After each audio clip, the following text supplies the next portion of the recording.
Assalamualaikum warahmatullahi wabarakatuh. Alhamdulillahi rabbil alamin.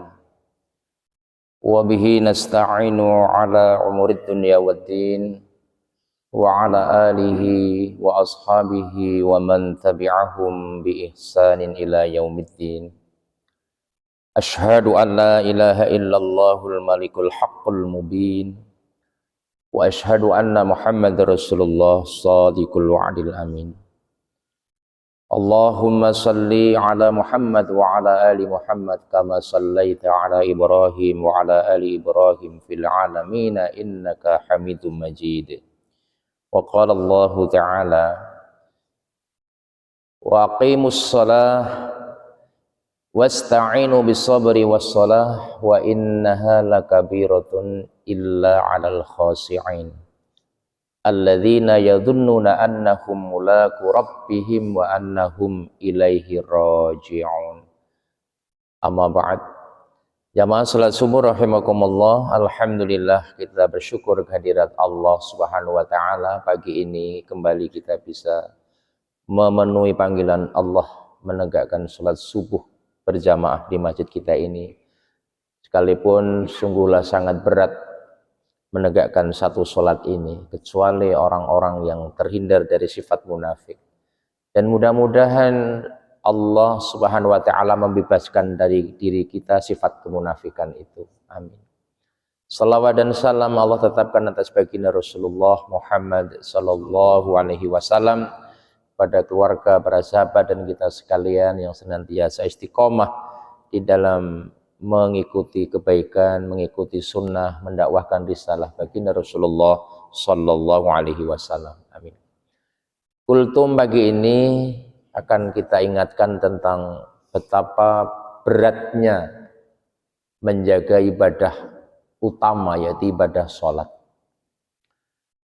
Kadang kita merasa bukan jengkel, kadang merasa kasihan kepada orang-orang atau saudara-saudara kita kaum muslimin yang menyatakan muslim, ketika mereka menganggap sholat itu sesuatu yang tidak penting. Banyak sekali di akhir zaman ini orang yang menyatakan dirinya muslim tetapi dia tidak menjaga sholatnya, bahkan menganggap bahwa sholat itu sesuatu yang membebani hidupnya.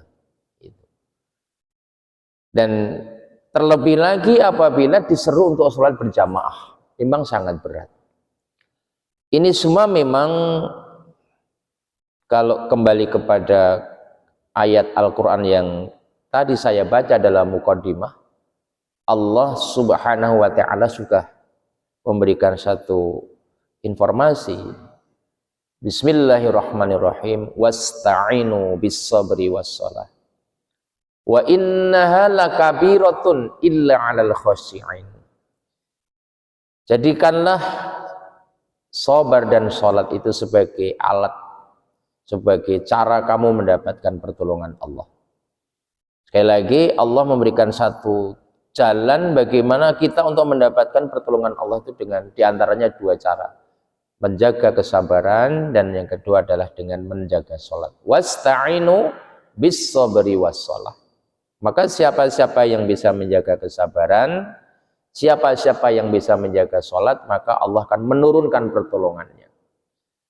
Tapi kemudian di bawah ayat ini dikatakan wa innaha lakabiratun. Ya, wa innaha lakabiratun. Dan sesungguhnya sholat itu sungguh sesuatu yang sangat berat. Jadi Allah sendiri menyatakan berat memang. Sehingga bersyukurlah kita sekalian ya ikhwah kalau kita bisa konsisten menjaga sholat. Artinya kita bisa melampaui beban berat itu. Coba lihat kanan kiri kita, muka belakang kita, banyak yang keberatan, nggak mampu lihat. Nah kita kata pertolongan Allah tadi dengan sabar tadi, kita diberikan kekuatan. Illa 'alal khashi'in, kecuali orang-orang yang memang di dalam hatinya diliputi rasa khusyuk.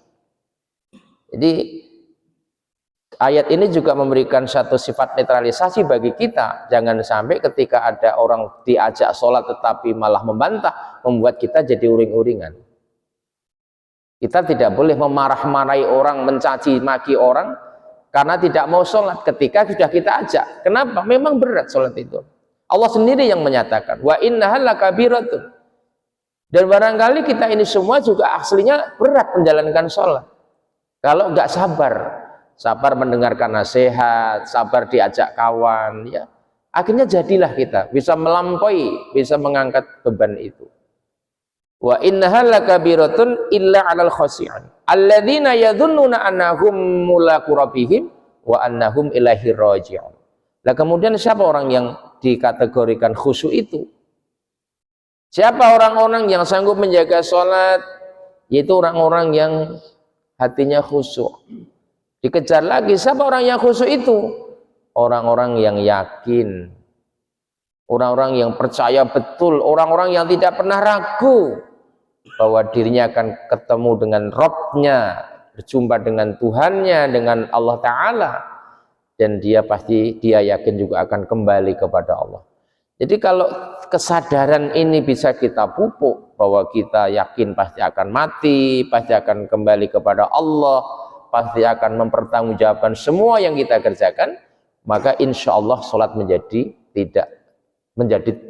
bukan menjadi beban lagi, tapi menjadi sesuatu yang kita idolakan. Kemudian yang kedua, ayat yang juga perlu mendapatkan perhatian. Dari waktu ke waktu memang generasi-generasi kita itu mengalami penurunan status yang tidak bagus dalam urusan sholat. Misalnya ini kita lihat dalam Quran surat Maryam ayat 59. A'udzu billahi minasyaitonir rajim. Fa khalafa min ba'dihim khalfun adza'us shalah wattaba'us syahawat fasawfa yalqauna ghayya.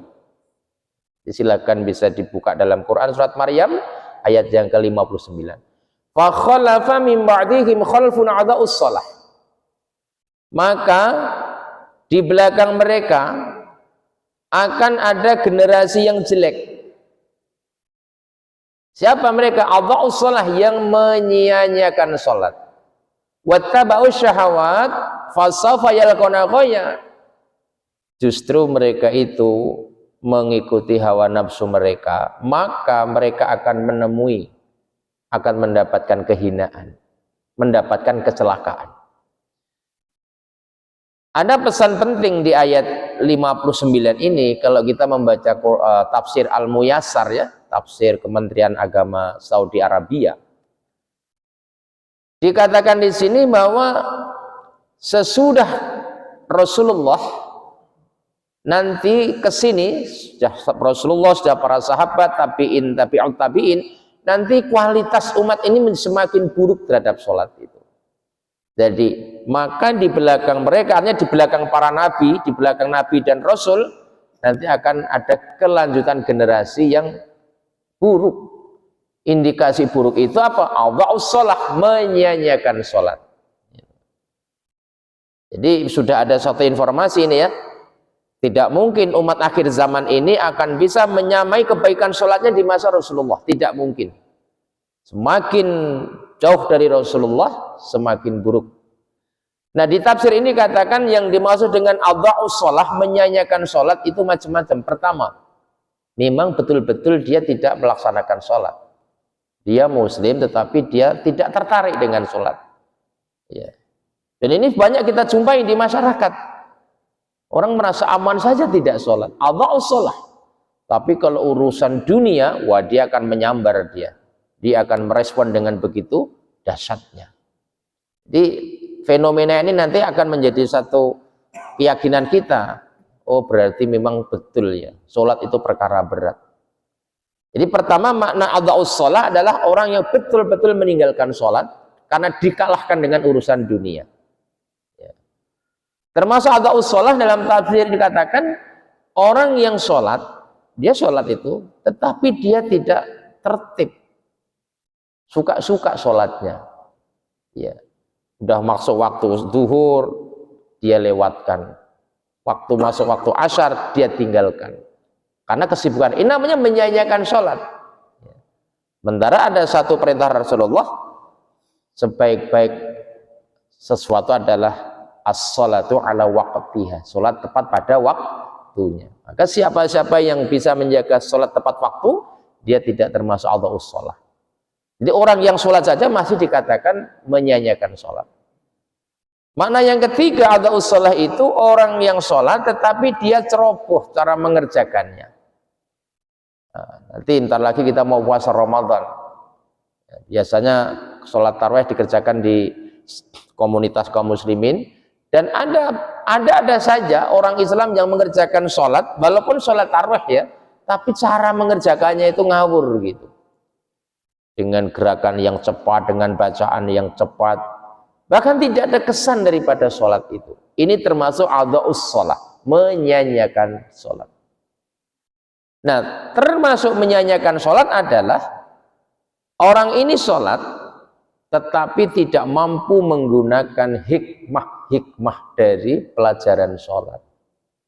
Ya, jadi ternyata pemahaman ayat 59 ini sangat luas.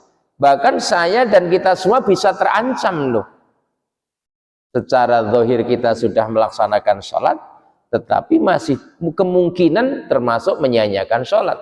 Apabila misalnya kita tidak menganggap bahwa sholat berjamaah itu penting, kita menganggap di rumah juga bisa sholat, ngapain harus ke masjid. Ini termasuk adha'us sholat, menyanyiakan sholat. Karena di ayat sebelum saya bacakan wasta'inu bisabri wassalah itu dikatakan waqimus sholah wa atuz zakah warka'u ma'ar raki'in.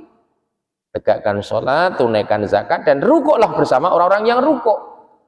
Artinya ada perintah dari Al-Quran untuk menjaga jamaah. Jadi jangan merasa aman ya, kalau kita sudah sholat kemudian menganggap abai terhadap jamaah, itu jangan merasa aman. Itu masuk kategori orang-orang yang menyanyiakan sholat. Nah, apalagi bacaan-bacaan kita, gerakan-gerakan kita yang kadang-kadang tidak mengikuti cara sholat Nabi, ini juga harus hati-hati, termasuk menyanyiakan sholat. Fakta yang paling tampak termasuk adha'us sholat adalah buruknya generasi sekarang ini. Coba kita lihat di masjid kita, di jamaah kita ini. Mana anak-anak muda, berapa biji yang ikut sholat dengan kita. Ya. Nanti semakin kesana semakin buruk generasi kita. Orang tua kita dulu, meskipun dengan kapasitas ilmu yang terbatas, mereka itu orang-orang yang masih senang berkumpul berjamaah. Semakin kesini semakin tidak suka. Apalagi anak-anak kita. Saudaraku yang dirahmati Allah, dari dalam momentum bulan Rajab yang terus diingatkan tentang Isra wal Mi'raj, yang di dalamnya ada perintah sholat, itu mudah-mudahan menjadi menjadi peringatan bagi kita yang sudah sholat, tetapi jangan sampai kita merasa sudah aman, bahwa di belakang kita, anak-anak kita, generasi kita, dikatakan di ayat ini terancam. Siapa mereka? Orang-orang yang menyanyiakan sholat. Saudaraku yang dirahmati Allah, mudah-mudahan ayat-ayat yang kita baca pagi ini akan memberikan satu peneguhan iman kepada kita bahwa memang sholat itu perkara berat, kecuali orang-orang yang hatinya diliputi rasa khusyuk. Siapa orang yang khusyuk itu?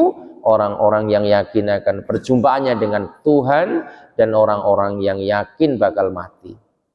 Dan ingatlah bahwa beban kita hari ini adalah mempertahankan kebaikan sholat kita, termasuk mengingatkan terus-menerus anak-anak keturunan kita. Karena mereka kalau tidak kita ingatkan, lambat laun mereka akan menganggap sholat itu sesuatu yang dinistakan. Kita nggak usah jauh-jauh mencari sampel. Di lingkungan komplek kita ini saja. Bagaimana anak-anak muda itu ambisi betul mencari urusan dunia, tapi giliran ada panggilan sholat tidak ada yang merespon. Dan itu kewajiban kita mengingatkan gitu. Saya banyak melihat fenomena dengan mata telanjang ini. Alangkah kasihan anak-anak kita ini. Justru yang malah mengerikan adalah meninggalkan sholat, malah masuk dalam perbuatan-perbuatan seperti judi online. Jadi saya kira di komplek kita ini juga perlu waspada tentang munculnya berbagai macam perilaku seperti ini.